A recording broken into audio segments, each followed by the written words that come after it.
let's talk about this amazing episode of Tower of God real quick before I do anything else. And I have to say, like, honestly, every time I doubt Tower of God, they always come back really hard with some amazing chapters.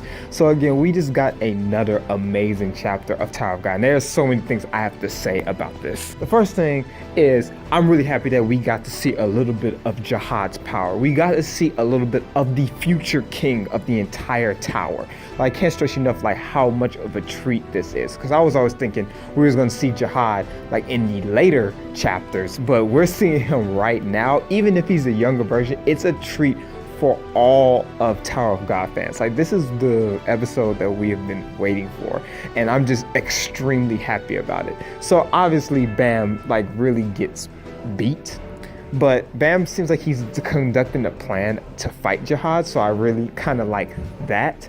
But then we all know that the 10 family leader, Khun Edhan, came in to save them. So now this is where the chapter really gets amazing. So Khun Edhan and Jihad start fighting, and honestly, again, like, Tower of God just never fails like with the action.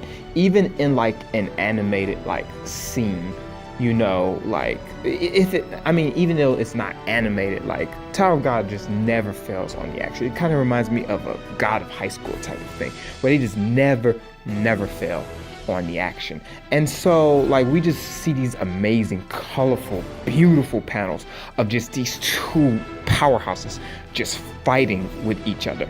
So when he first meets Jihad, Khun, he claims that he is not the same Jihad that he knows.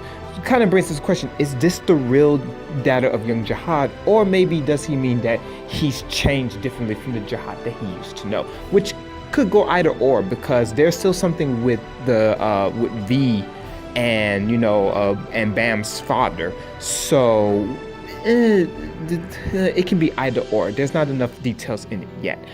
But after that, this is when they start fighting, and this is where it all begins. Like, I love Khun's, like, the regular Khun expression about how they're not even like rankers, and their power is extremely massive. Like, now I'm starting to see the point of this chapter, and I feel like this chapter really just gives us a wonderful opportunity to see these bigger characters that we normally wouldn't see, because they're probably so higher up. We get to see these people come into play, and honestly, it's quite interesting. At first, again, I was doubting this kind of arc for a little bit, because it's kind of the same thing with the name hunt station in Tower of God, where it was like, really, what kind of was the point?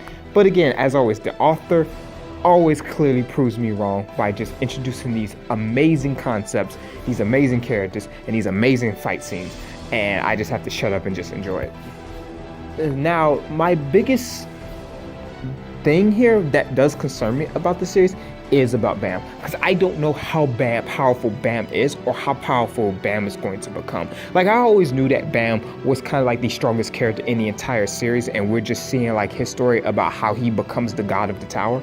But now his power creep is really starting to creep me out, and it begins with later on in the chapter, in which Khun Edhan makes a statement to Jihad and places a bet that says, I will make him stronger than you in a month.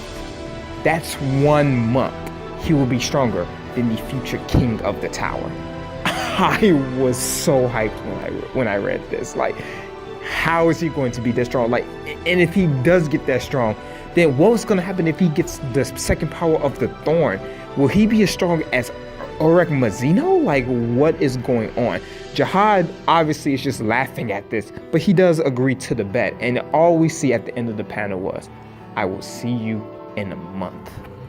Like, I also got to note like how like Tower of God just breaks off the to be continued aspect of their series, because that was just a perfect way to end it. There was nothing more needed to be said. He makes a bold statement that he will be stronger than the future king of the tower within a month, and he just says, see you in a month. That was perfect to me. Like, there was nothing else needed to be said. There was nothing else that needed to be given. We know now that we're nearing this end of this arc, and he is going to get the data of young Jihad pretty soon, and he will be stronger than that data.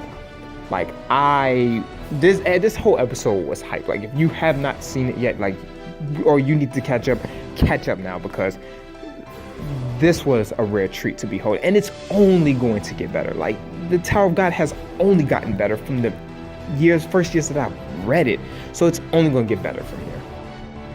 So yeah, that was pretty much the end of the episode. Like, really nothing else really happened. It was just development of King Jihad versus Bam, and then King Jihad versus Khun Edhan, the 10 family leaders. And I'm just really excited, but also worried just about where this series is gonna go. Because again, I don't know how strong Bam is now. Like, I'm so confused about Bam and his power creep. Like, they're training him up to probably be the deadliest force that they have ever seen in like all of eternity in that tower. And I just don't know like what's gonna happen. It's going to be amazing, but I just don't know. But yeah, if you've watched it, let me know what you think in the comments below. Look out for more Tower of God reviews, discussions, and more Tower of God and other Webtoon content in the future. With that being said, I thank you all for watching, listening, and have a great day.